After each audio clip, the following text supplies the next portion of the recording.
Hello students, welcome to SS 443. I am your instructor for International Economics.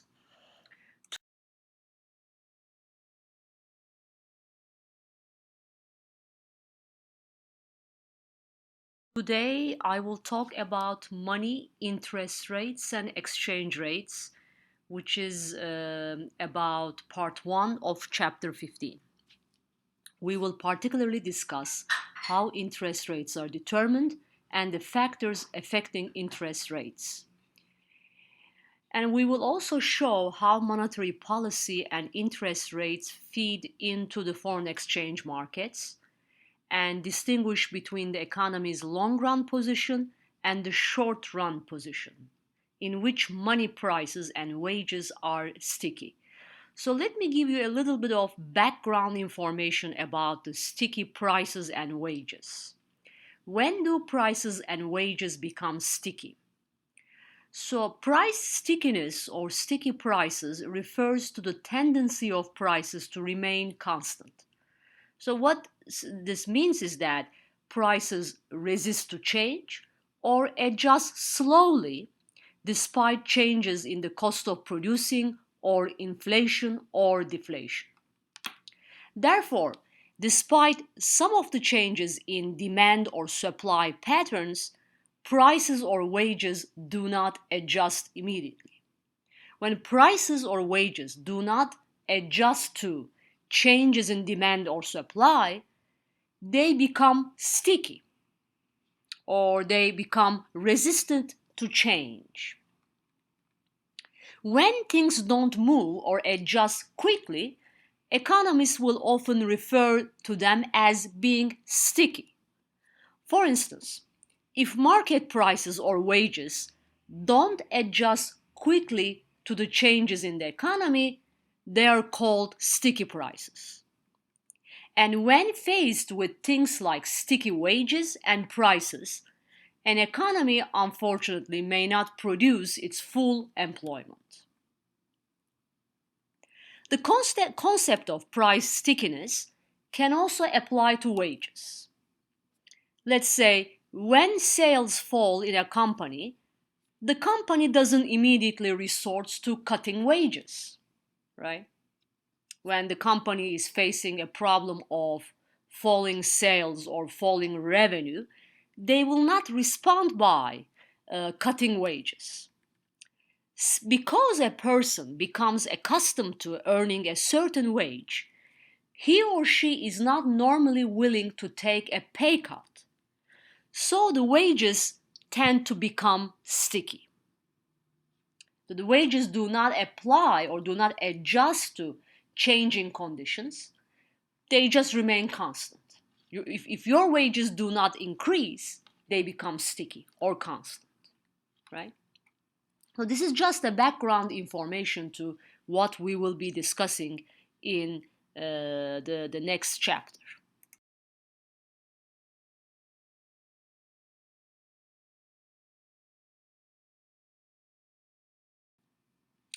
So this is a preview of this chapter 15. Then let's start with defining money and money supply and some of the remaining concepts in this slide. So money, as you know, it is accepted as a medium of exchange. Money is a measure of value or a means of payment. The money supply, on the other hand, is the total value of money available in an economy at a point of time, right? It is the total value of money available in an economy at a point of time. Let's say, what is the money supply in the US economy today? Or what was the money supply in the US economy 2 days ago, or 2 months ago, or 2 years ago? There are several ways to define money, but standard measures usually include currency in circulation and demand deposits, right? Money supply is defined as currency in circulation and demand deposits. Now let's define the monetary asset. What is a monetary asset? A monetary asset is an asset whose value is stated in or convertible into a fixed amount of cash, right? Those are monetary assets are assets which are convertible into a fixed amount of cash. Now let's define the exchange rate. Well, exchange rate is the price of currency in terms of another currency.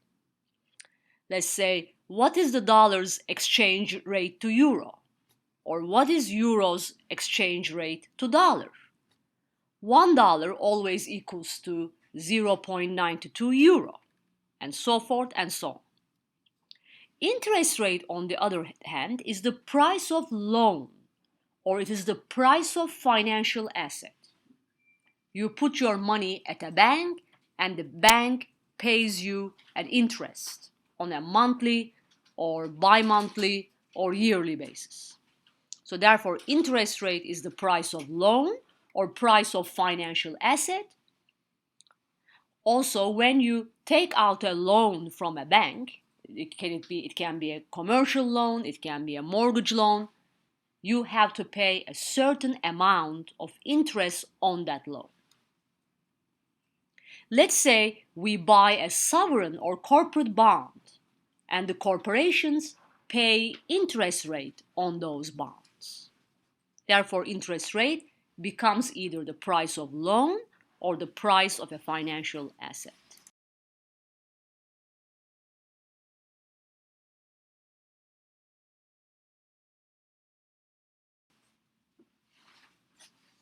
Then what is money?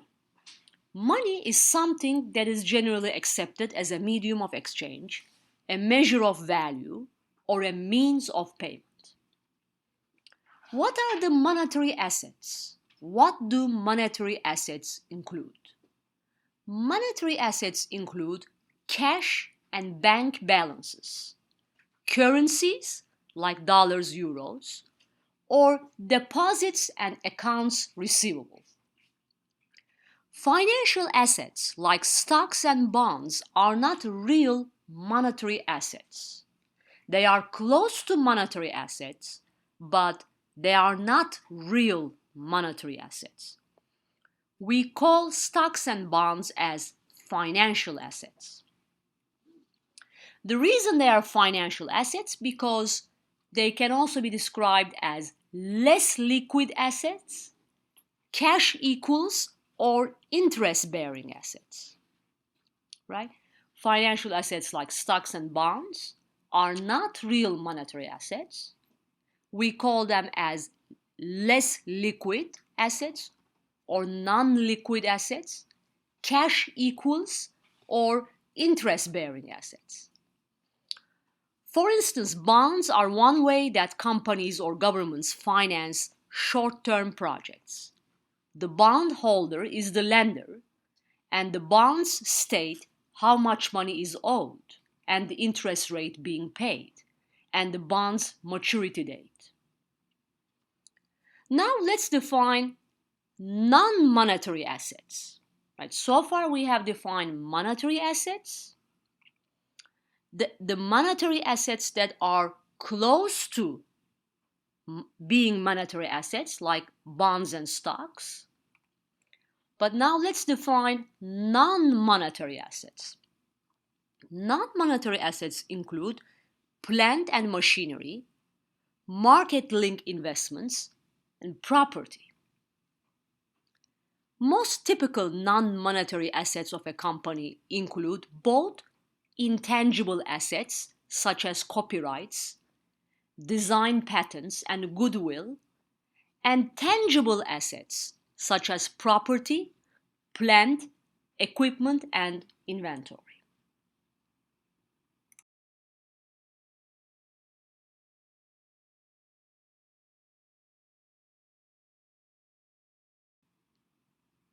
Let's continue to define money by distinguishing liquid assets from illiquid assets.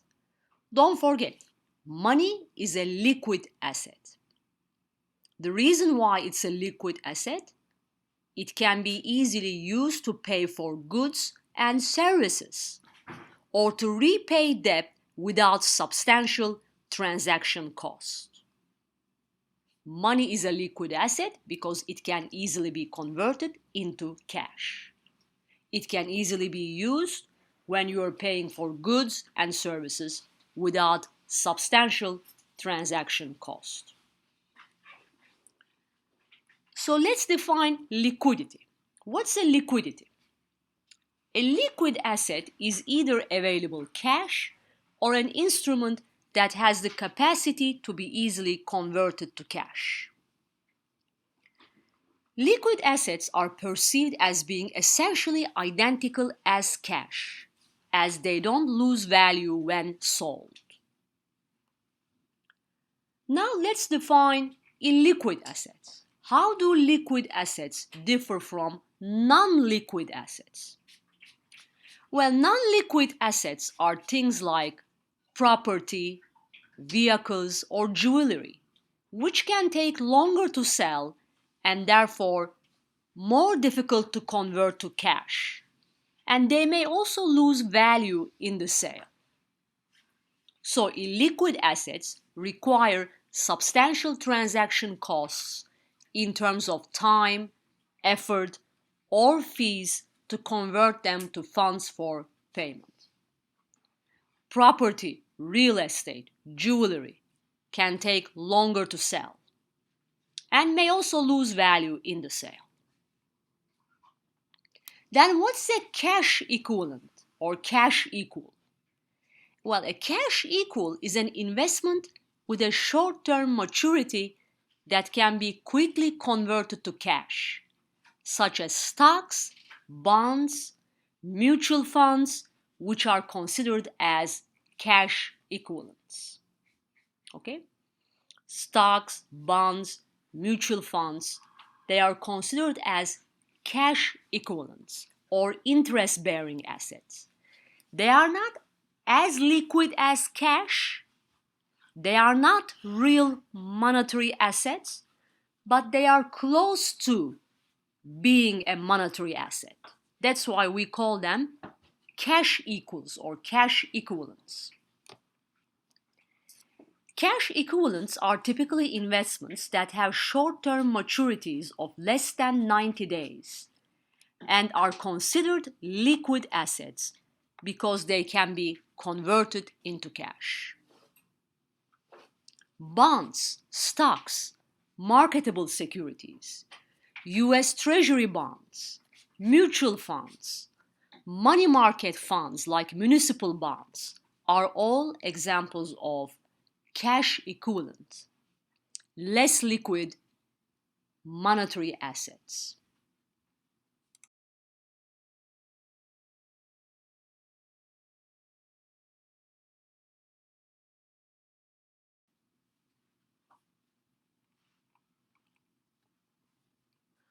Bonds and stocks are less liquid than monetary assets or checking accounts. In the case of bonds and stocks, you can convert them to cash, but you might lose value or you might pay fines or penalty on them. That's why most of the time we call bonds as financial assets which are less liquid, than monetary assets.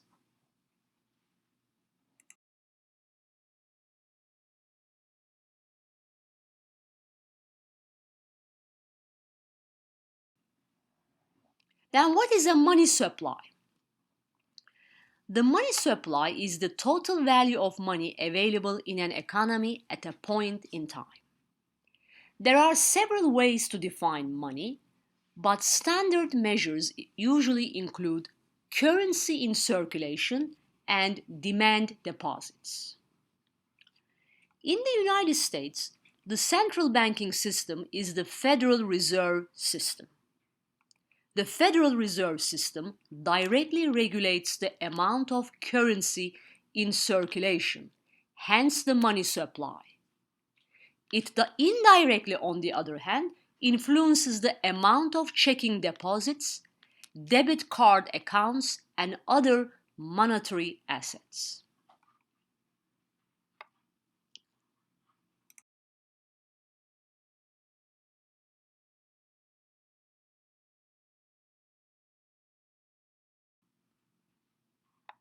Then let's define money demand or demand for money. Money demand is the amount of monetary assets that people are willing to hold at a given time. So in other words, demand for money is the demand for real money. It is the amount of money that people are willing to hold at a given time. Aggregate demand of money is the total amount of money exchanged for buying goods and services. When we're talking about money here, we're really referring to cash money, the amount of cash money that people are willing to hold at a given time.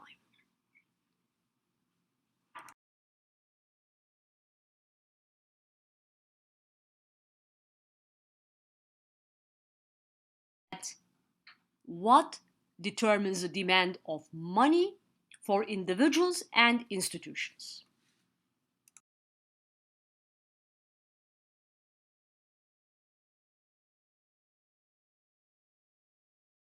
Now let's look at what determines aggregate demand in the economy in general.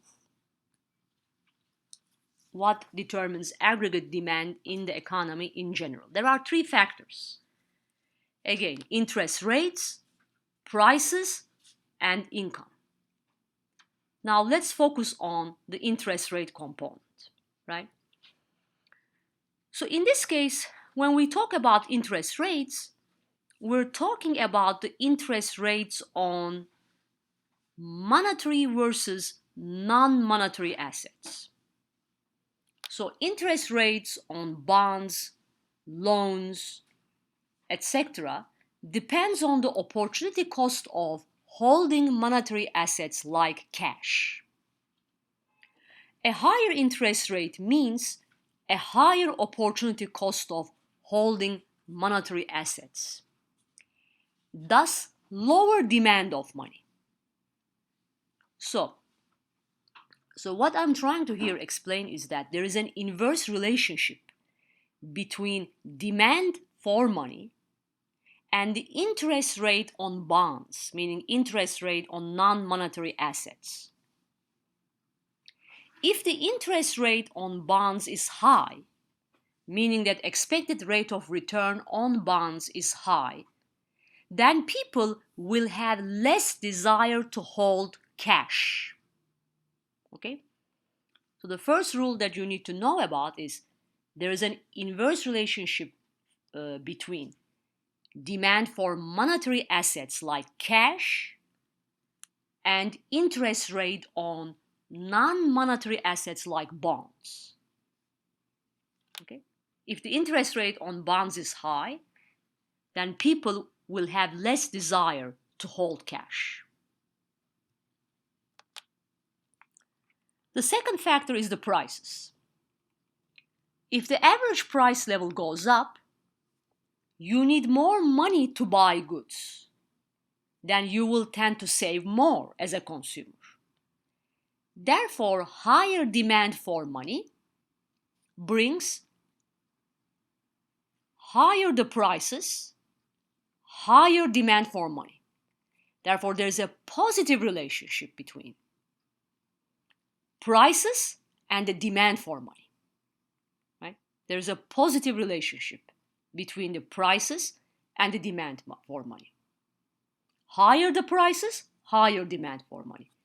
The reason for that is if the price level goes up, you need more money to buy more goods. Therefore, you will tend to save more money. So increase in the price level will force you to save more money. Therefore, higher the prices, higher demand for money. Therefore, there is a positive relationship between prices and the willingness to hold money.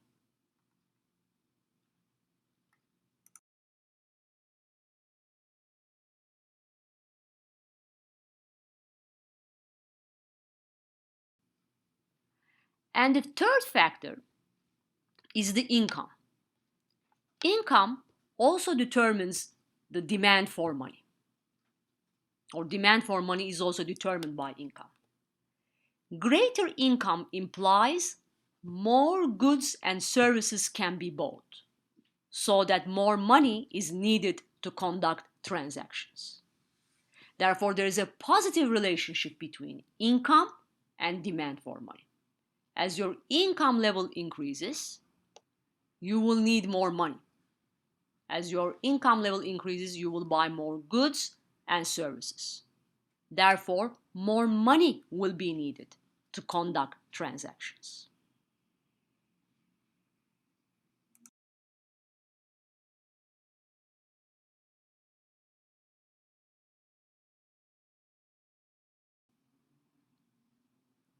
So in the next part of my lecture, I will talk about a model of aggregate money demand.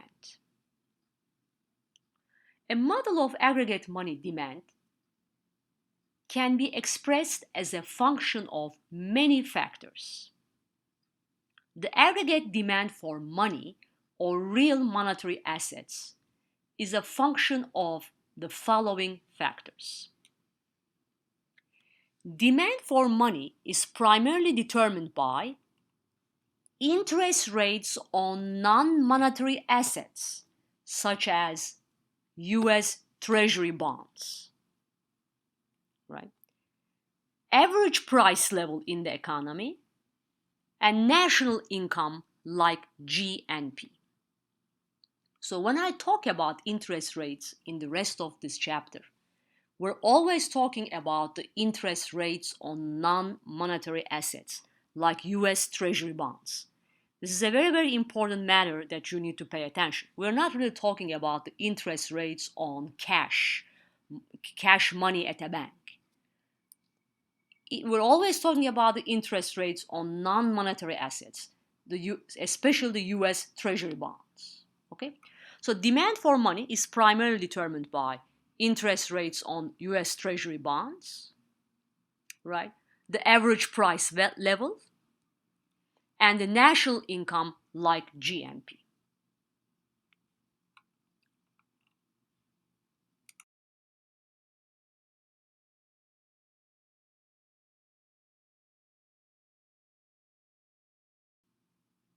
This is a very, very important figure, figure 15.1, which describes the relationship between demand for real money on the horizontal axis and the interest rate on non-monetary or less liquid assets like US Treasury bonds, currency deposits, and so forth and so on. So here the interest rate on the vertical axis is an interest rate on bonds. Okay, this is very, very important. And as you can see, the relationship, there's an inverse relationship between the demand for real money versus the interest rate, right? And that is why the slope is downward sloping, which describes the relationship between the two, okay? So on the vertical side, we have the interest rate on non-monetary assets, and on the horizontal side, we have the demand for real money. Okay?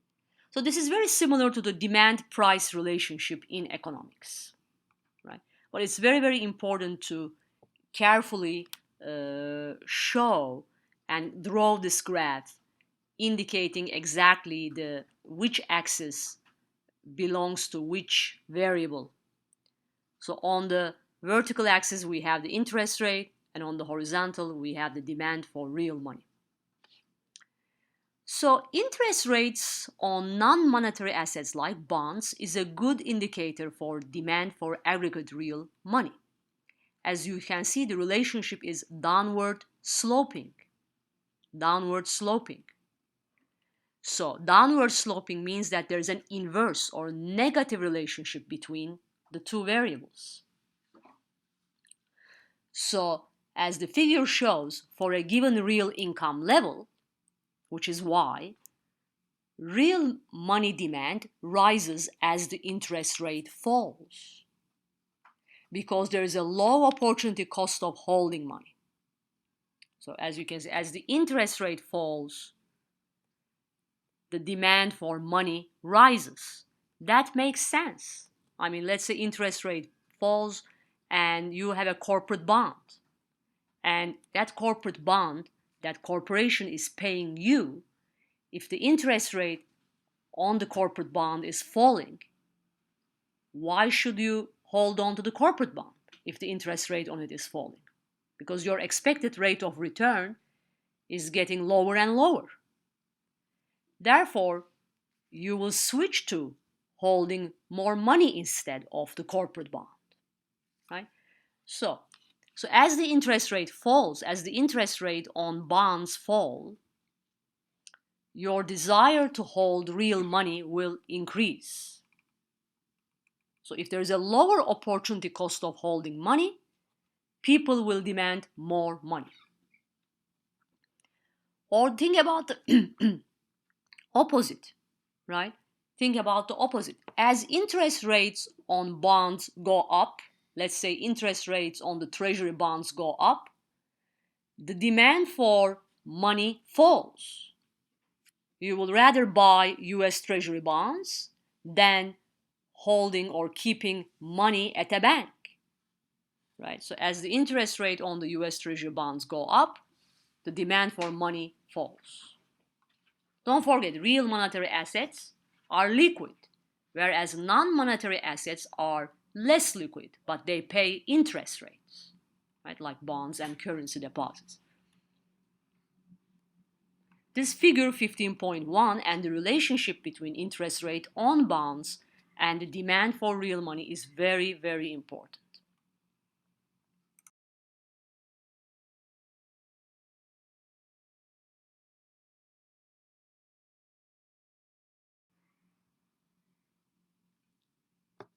So now let's talk about the figure 15.2, which shows the effect of income on the demand for real money, right?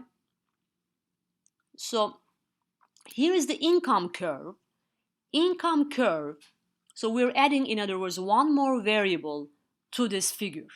We're adding one more variable to the relationship between the interest rate and the demand for real money. And the curve here, the orange curve and the red curve, represent real income. So this figure shows the effect of income on the demand for real money. And we see this effect as a shift of the demand curve. As you see here, the real income curve is shifting to the right. Real income curve is represented by the orange and the red lines, and it is shifting to the right. So due to income changes, the whole demand schedule is shifting upwards. So what's happening here? The real income in the economy is rising from Y1 to Y2, meaning that the demand curve is shifting to the right. So when this happens, when the real income in the economy rises, meaning that people are making more money, let's say if the GDP of the country is increasing. So when the real income rises from Y1 to Y2, the demand for money rises, right? The whole demand schedule is shifted upwards. So both the demand for money and the interest rate rise, okay? Because this is a typical example of shift of the income curve to the right, right? If the income curve shifts to the left, then it will be a decrease in income, and therefore decrease in income will shift the demand schedule downwards. So both demand for money and the interest rate would shrink or decrease. So in other words, a right shift increases the demand for money and the interest rate, whereas the left shift of the curve would decrease the demand for money and the interest rates.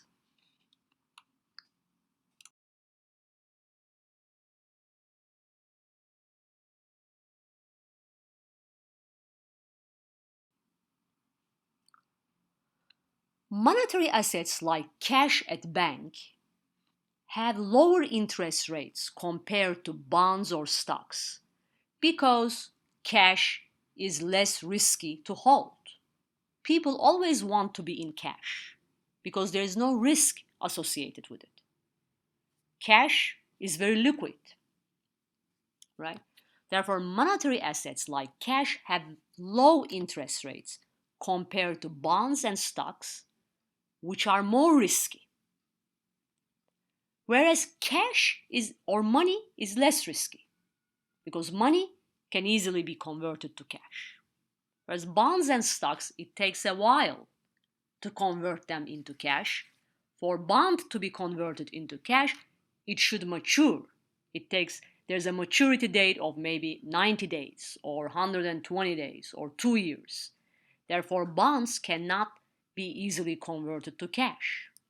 That's why they are riskier than holding cash.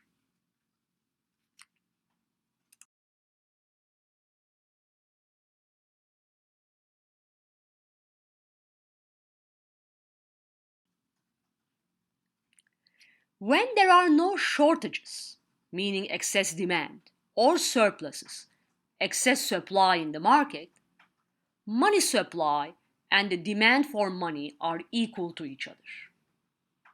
So when this happens, it means that the market is equilibrium. Market supply equals to market demand, assuming that there are no shortages or surpluses in the market.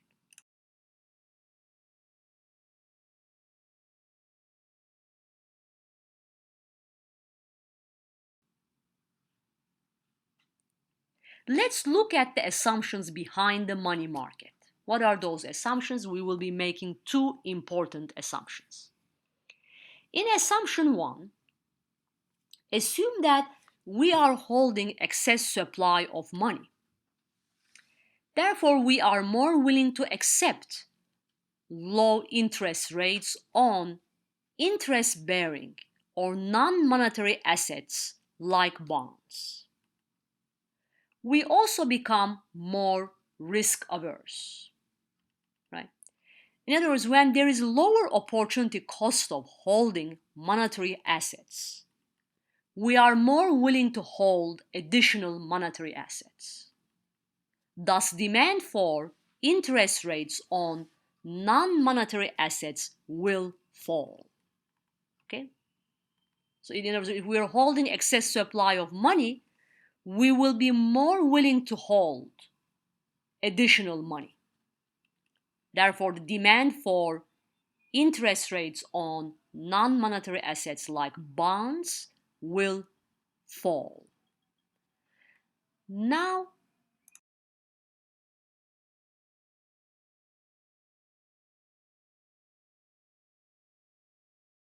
let's look at the second assumption.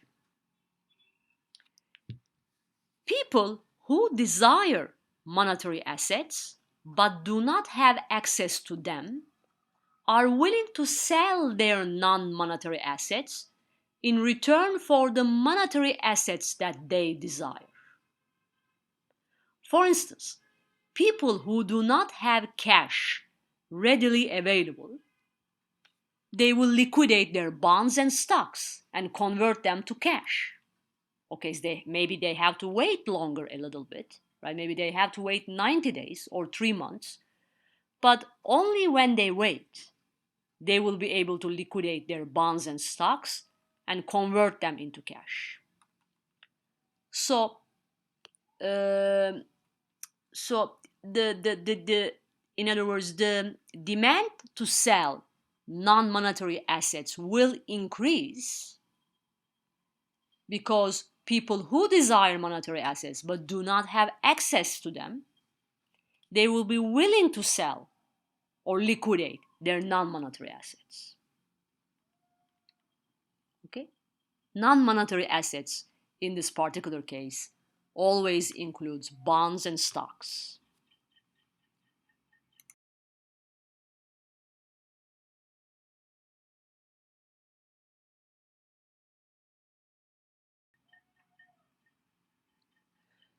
So now let's look at figure 15.3, which is a very, very important figure. It's very important to know this figure 15.3 because it discusses how the market or equilibrium interest rate is determined. It shows you how the market interest rates are determined. So what's a market or equilibrium interest rate? It is the intersection of real money supply, which is blue vertical line.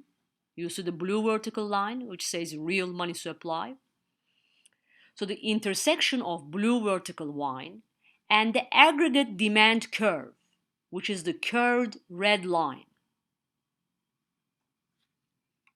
will give you the market interest rate. So market interest rate is the intersection of real money supply and aggregate demand curve, which is the red line. As you can see here, the real money supply curve is straight line curve. The blue line is straight line, which is also described as inelastic curve. Inelastic. Right? We're not describing it as elastic. Elastic curve, elastic line is a curved line. Right? For instance, aggregate money demand curve is an elastic line because it is curved. Whereas the real money supply is a straight line. It is an inelastic line. So R again, R here is the interest rate on non-monetary assets, interest rate on US Treasury bonds, right? On the vertical axis. Real money holdings is the demand for real money. In other words, demand for cash, which is the horizontal x-axis. Okay, you should definitely know what these axes mean. The vertical axis versus the horizontal axis.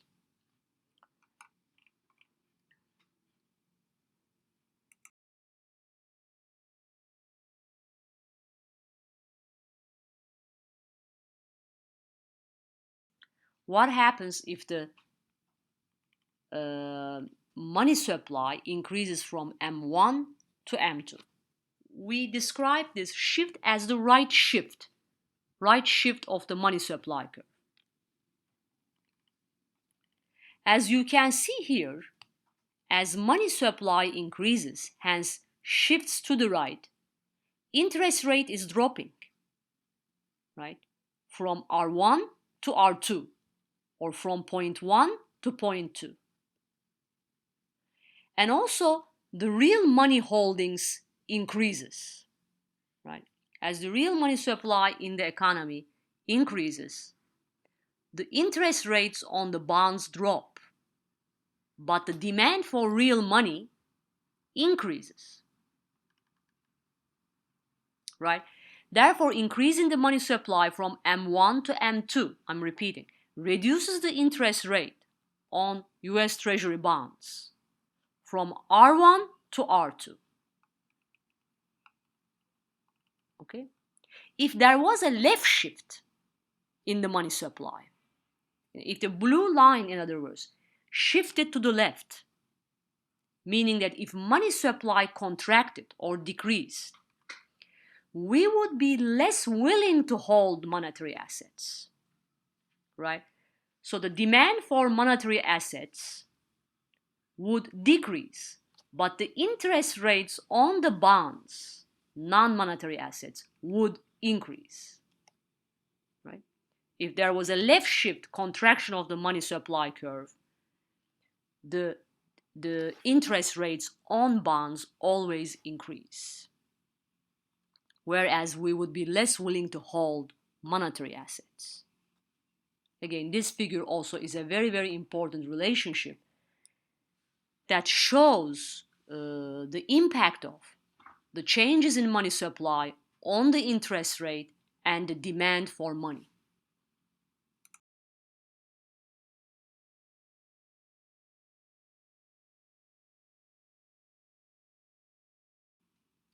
Now let's look at the impact of the changes in real income on the interest rate on non-monetary assets. So now in figure 15.5, we try to explain the effect of an increase in real income on the interest rate on bonds, this time keeping the money supply constant. As you see, we're keeping the money supply constant, but this time we're shifting the income curve. Okay, so the income curve is shifting from orange to the red. So income curve is shifting to the right. Right? The orange curve, in other words, shifts to the right and becomes red curve. So what happens? What happens to the interest rate on bonds when the income shifts to the right? So when income increases, when people make more money, in other words, as you can clearly see here, it also increases the interest rate from point R1 to R2. Right? When income is increasing, the interest rate on bonds is also increasing. Right? When income decreases, let's assume the opposite case scenario of income decreasing or contracting. Well, it will decrease the interest rates on non-monetary assets. Right? Here we don't see in this figure the decrease in income. We only see in this figure shift of income or increase in income. But think about an opposite scenario. If the income curve shifted to the left, it would also decrease the interest rates on non-monetary assets. Therefore, we say that there's a positive relationship between the interest rates and the income factor in the economy. So think about what happens during recessions, right? During recessionary times, the income level of the economy decreases. Right? GDP of the economy decreases. And as a result of that, interest rates on the bonds are very low because there is a higher opportunity cost of holding non-monetary assets during recessionary times. During recessions, there is more risk in the economy. Therefore, the interest rates on the bonds are very low. And also don't forget, during recessions, there is always flight to safety, meaning that people always want to be in cash or they want to hold most secure non-monetary assets, like, for instance, US Treasury bonds. US Treasury bonds, they have the lowest interest rates, but they are the safest. So during recessions, people are either in cash or they buy financial assets like US Treasury bonds with very little interest rate on them. Okay, thank you again for listening to my lecture. And in the second part of my lecture, I will talk about how the foreign exchange markets function and the relationship between the money market and the foreign exchange market. See you.